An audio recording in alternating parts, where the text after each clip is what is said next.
Hello my lovely viewers and welcome back to my another mini vlog. আজকের আমার ভ্লগটা হলো আমার 60 days weight loss journey day 3 এর ভ্লগ। সকালবেলা উঠে প্রথমে চশমাটা পরে ভাত বসিয়েছি। চশমা ছাড়া যেহেতু জীবন অন্ধকার, তাই সেটা আমার ফার্স্ট প্রায়োরিটি। দেন আমি আমার হেলথ ড্রিঙ্ক দুটো খেয়ে মেয়ের টিফিন আর স্কুল ব্যাগটা রেডি করি স্কুলে দিয়ে আসবো বলে। এরপরে বাড়িতে ফিরে দেখি বাড়িতে চিকেন এসেছে আর মাছ এসেছে। সেগুলো কিন্তু খুব অল্প তেল মশলায় আমি রান্না করে নিই, তার ফাঁকেই আমি খেয়ে নিই আমার ব্রেকফাস্টটা। বিকজ ব্রেকফাস্ট ভুলে গেলে কিন্তু একদমই ফ্যাট লস বা ওয়েট লসে কোনো কিছুই কাজে দেবে না, উল্টো ওয়েট গেইন হয়ে যাবে। খুব কম তেল মশলা দিয়ে চিকেনটা রান্না করে নিয়ে মেয়েকে আনতে যাই, আর ফেরার পথে সমস্ত প্রয়োজনীয় জিনিস কিনে আনি। এরপর বাড়িতে এসে ওকে খাইয়ে দাইয়ে হোমওয়ার্কগুলো করিয়ে নিই। তারপরে ওর একটু ফল খাবার ইচ্ছে হয় জন্য ফলটা খেয়ে নেয়। তারপরে ঠিক 2টোর সময় আমাদের লাঞ্চের টাইম আসে, আর আমি আজকে লাঞ্চে নিয়েছি ব্রাউন ব্রেড।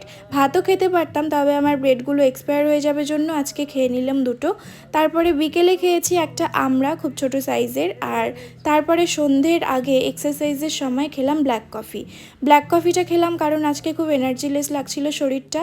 তারপরে অনেকক্ষণ এক্সারসাইজ, মোটামুটি 1.5 ঘন্টা করার পরে আমি কিন্তু রাতের খাবার নিয়ে বসি মোটামুটি 9টার দিকে। রাতের খাবারে এই জিনিসগুলো ছিল যেগুলো তোমরা দেখতেই পাচ্ছ, ডিম, চিকেন আর একটা ইলিশ মাছের হাফ মাথা। স্যান্ডউইচ আকারে গড়ে খেতে চাইলাম, তবে পড়ে গেল জন্য সব একবারে মাখিয়ে চুকিয়ে খেয়ে নিলাম। তো দ্যাটস ইট ফর টুডে। কেমন লাগলো জানিও। বাই।